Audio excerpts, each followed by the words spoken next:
Have you ever wondered what it would be like to see your product on a shelf, like halfway across the world?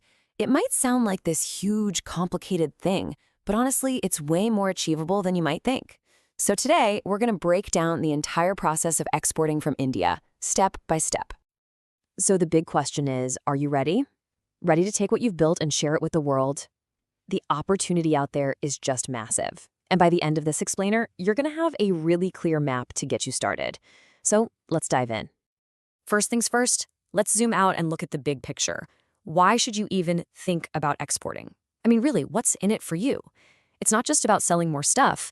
It's a super powerful strategy for growth and for making your business way more resilient. And here's the cool part. These benefits all work together. Selling in markets where you can charge more. That obviously boosts your profit margins. But then, as you start making more to meet that demand, your production costs per item actually go down. Plus, getting paid in different currencies can seriously improve your cash flow. And competing on a global stage, well, that just makes you better. It all adds up to a stronger, more profitable business. Okay, so you're on board. You see the potential. What's the very next step? Well, that brings us to Section 2, getting your business set up for this. Think of it like this. You're preparing your ship for its very first voyage. You've got to have a solid foundation before you can even think about setting sail. Your journey really kicks off with 3 absolute must-dos. There's no skipping these. First, you have to formally establish your company. Second, open a current bank account specifically for business, one that can handle foreign currency. And third, you need to get a permanent account number, or PAN card, from the income tax department. These are the absolute basics. Now, when you're setting up your organization, you've got choices. This table breaks down 2 of the most popular options. A sole proprietorship is super simple. It's just you.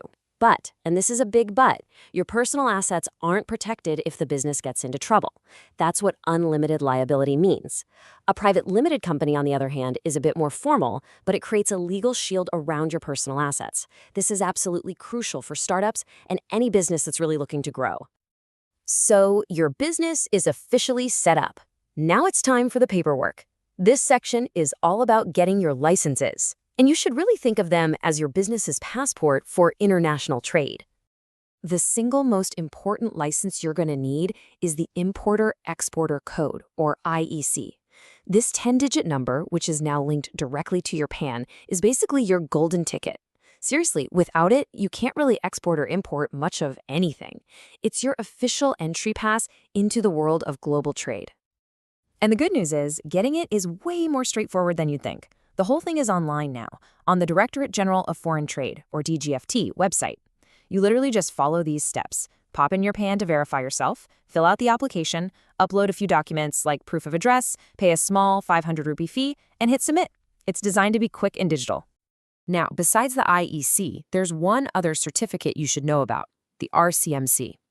That stands for Registration Cum Membership Certificate. You get this from an export promotion council that deals with your specific type of product, whether that's clothing, chemicals, whatever.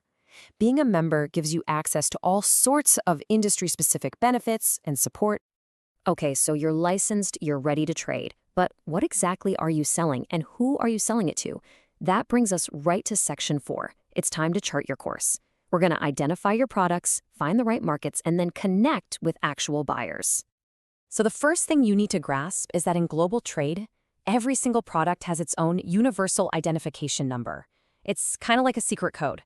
This is how customs officials all over the world know exactly what's in your box. It's called the ITCHS code. And this is a perfect example of how that code works. Let's take this number here. The first 2 digits, 76, tell you the general category. In this case, it's aluminum.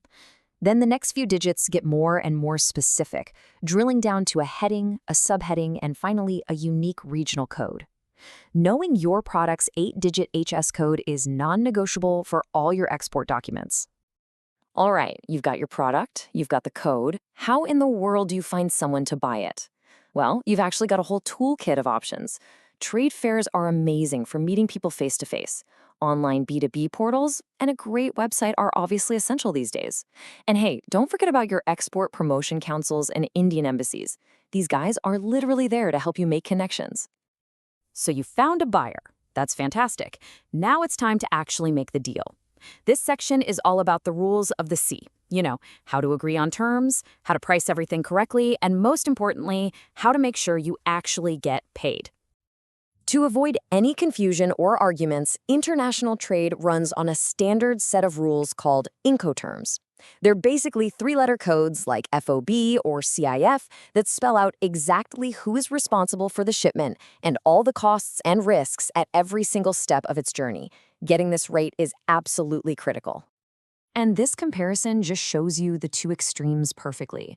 On one side, you have EXW or Xworks. Here, your job as the seller is minimal. You just get the goods ready at your factory, and that's it. The buyer handles everything else. On the complete opposite end is DDP, or Delivered Duty Paid.